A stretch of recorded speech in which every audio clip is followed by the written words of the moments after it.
ಮಾಜಿ ಪ್ರಧಾನಿ ಎಚ್.ಡಿ. ದೇವೇಗೌಡರ ಧರ್ಮಪತ್ನಿ ಅನಾರೋಗ್ಯದಿಂದ ಆಸ್ಪತ್ರೆಗೆ ದಾಖಲಾಗಿದ್ದಾರೆ. ಚೆನ್ನಮ್ಮ ಆರೋಗ್ಯದಲ್ಲಿ ಏರುಪೇರಾಗಿರೋದ್ರಿಂದ ಆಸ್ಪತ್ರೆಗೆ ಅಡ್ಮಿಟ್ ಮಾಡಲಾಗಿದೆ. ಬೆಂಗಳೂರಿನ ಮಣಿಪಾಲ ಆಸ್ಪತ್ರೆಯಲ್ಲಿ ಚೆನ್ನಮ್ಮ ಅವರಿಗೆ ಚಿಕಿತ್ಸೆಯನ್ನು ಮುಂದುವರಿಸಲಾಗಿದೆ. ಉಸಿರಾಟದ ಸಮಸ್ಯೆಯ ಹಿನ್ನೆಲೆಯಲ್ಲಿ ಆಸ್ಪತ್ರೆಗೆ ಅಡ್ಮಿಟ್ ಮಾಡಿದ್ದಾರೆ. 3 ದಿನ ಆಸ್ಪತ್ರೆಯಲ್ಲಿ ಚಿಕಿತ್ಸೆ ಕೊಡುವಂತಹ ಸಾಧ್ಯತೆ ಇದೆ. ಎಚ್.ಡಿ. ದೇವೇಗೌಡರ ಪತ್ನಿ ಚೆನ್ನಮ್ಮ ಅವರ ಆರೋಗ್ಯದಲ್ಲಿ ಏರುಪೇರಾಗಿರೋ ಹಿನ್ನೆಲೆಯಲ್ಲಿ ಮಣಿಪಾಲ್ ಆಸ್ಪತ್ರೆಗೆ ಅಡ್ಮಿಟ್ ಮಾಡಲಾಗಿದೆ.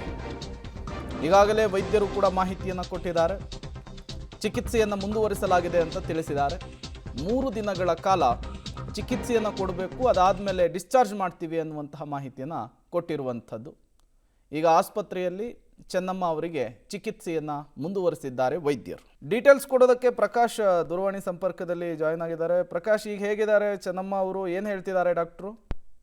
ಈಗ ಆರೋಗ್ಯವಾಗಿದ್ದಾರೆ. ನಿನ್ನೆ ವೈದ್ಯರು ಕೂಡ ತೀವ್ರ ನಿಗಾವನ್ನ ವಹಿಸಿದ್ರು ಅವರ ಆರೋಗ್ಯದ ಮೇಲೆ.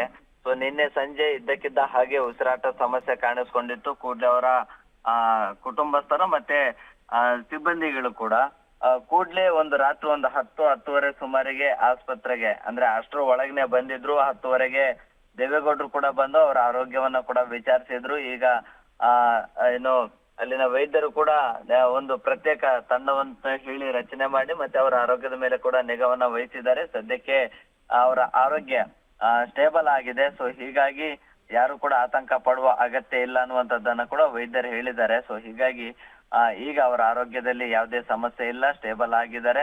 ಸೊ ಇವತ್ತು ಮಧ್ಯಾಹ್ನದೊಳಗಡೆ ಅವರ ಆರೋಗ್ಯದ ಮೇಲೆ ನಿಗಾವನ್ನ ಹಾಗೆ ವಹಿಸ್ತಾರೆ. ಸೊ ಅವರು ಆರೋಗ್ಯದಲ್ಲಿ ಯಾವ್ದು ಸಮಸ್ಯೆ ಇಲ್ಲ ಅಂತ ಹೇಳಿದ್ರೆ ಮಧ್ಯಾಹ್ನದ ಬಳಿಕ ಡಿಸ್ಚಾರ್ಜ್ ಮಾಡುವಂತಹ ಸಾಧ್ಯತೆಗಳು ಕೂಡ ಇದಾವೆ. Prem. Okay, thank you Prakash ತಮ್ಮೆಲ್ಲ ಮಾಹಿತಿಗಾಗಿ.